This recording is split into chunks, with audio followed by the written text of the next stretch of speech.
Hola, my friends. I hope you're all well and that you had a wonderful weekend.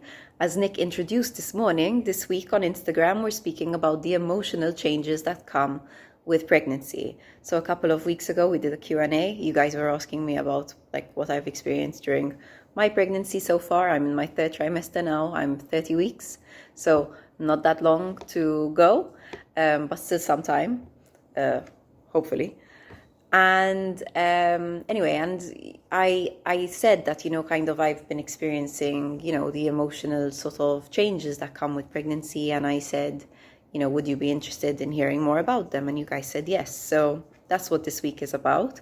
It's about the emotional changes that come with pregnancy, a bit about why they come, and also some tips on how to navigate them. So I've experienced a lot of different emotional states throughout my pregnancy. I've experienced emotions like joy and excitement and love, and I've also experienced emotions like anxiety, sadness, overwhelm, and feeling like a sense of being lost, completely lost.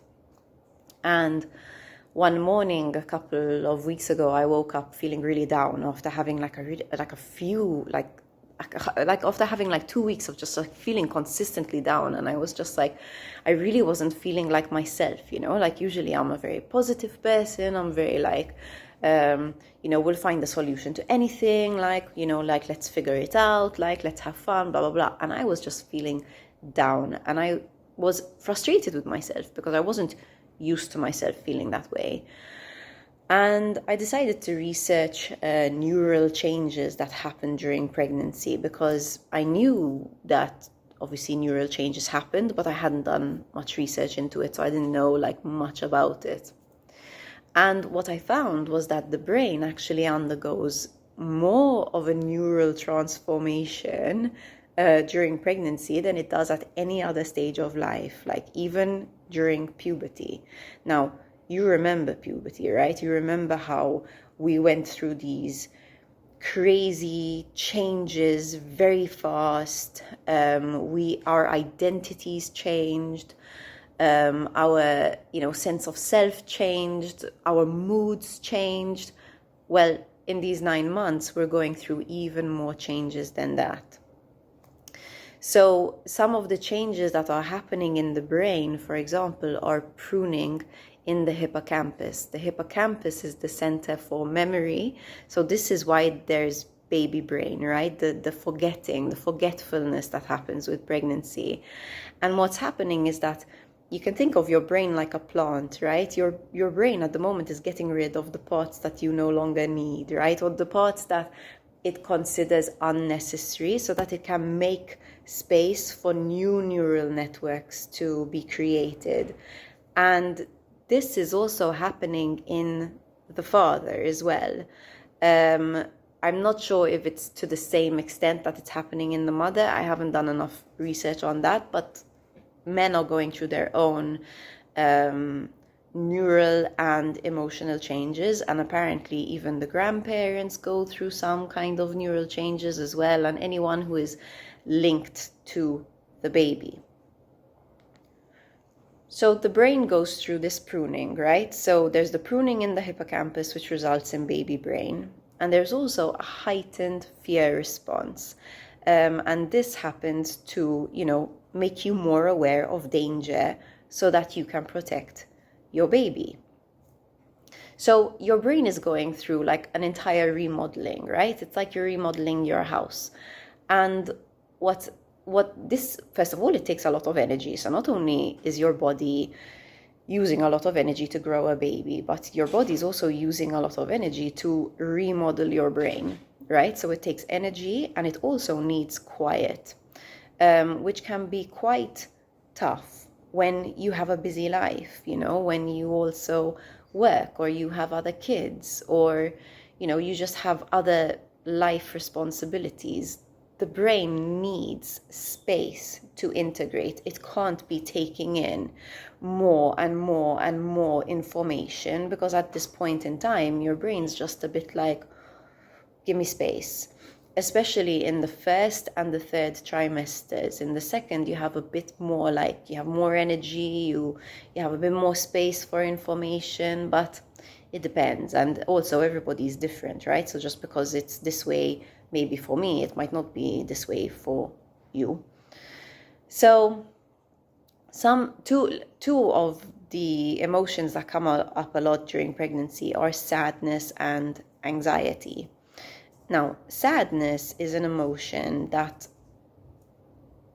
helps you, lets your body and mind know that it's time to withdraw, right? Because sadness makes you feel down. It makes you feel like you don't really want to be around people. It makes you feel like you don't have much energy, you don't want to do much. And if you were to follow the feeling, you'd probably end up like lying down or sitting down or just kind of vegging out for a while. And so while this emotion is a pain in the ass, especially when you have stuff to do and you want to feel like your old self and you want to feel confident and you want to rock at work or whatever, this emotion is actually there to help you out, because it's saying, hey, take some space so that you can, put the energy where you need it to go, so that you can put the energy towards this remodeling of your brain, and you can put this energy towards your baby, right? So it's actually protecting your energy. So and also, if you listen to it and you honor it, it will help to alleviate it more than if you fight it. If you fight it, it's just going to get stronger because it needs you to pay attention to it. Another emotion is anxiety, right? And anxiety is a total pain in the ass because it's really uncomfortable.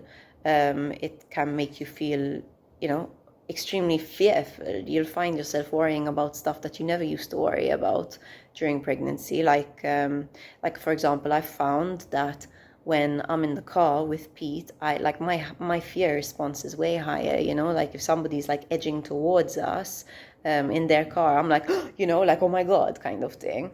And obviously, like the anxiety, this heightened fear response, like I said earlier, is preparing you to keep your baby safe.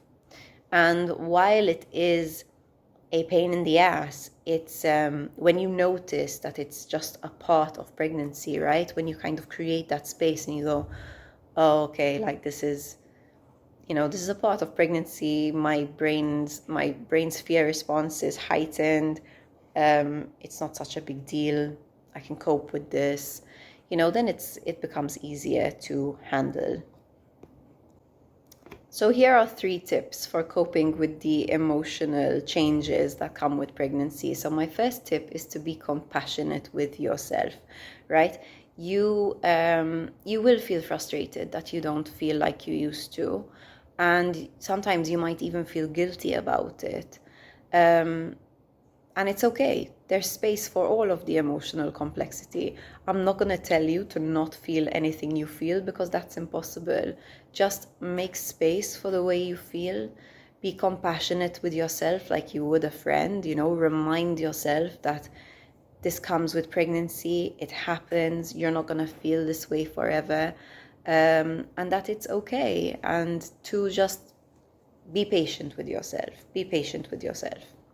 So that's my first tip. My second tip is to seek support from people, right? So, whether that the support you feel you need is a cuddle from your partner, or maybe you want to be around your friends and you don't want to think about pregnancy at all. You want to just have fun, or maybe it's that you're feeling like you're lacking in some kind of knowledge and you want to learn about it. Or, for example, I've signed up to a hypnobirthing course recently. Even though I'm having a C-section, I'm not having a natural birth, but I feel like I need the support. I find having a C-section quite scary.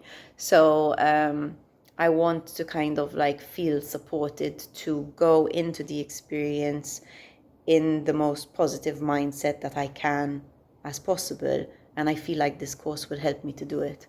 Haven't started it yet, but I hope that it will help me to do it.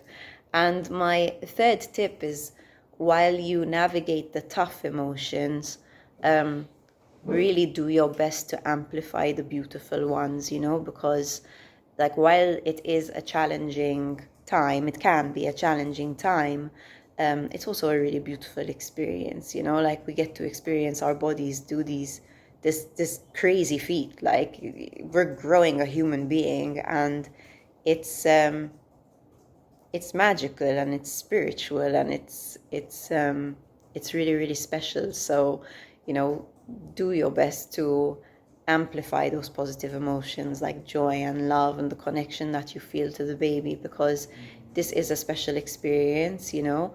It might be once in a lifetime, it might be 4 times in a lifetime, but the point is it isn't for your whole lifetime. So if you can make the space to enjoy it, then most definitely do so.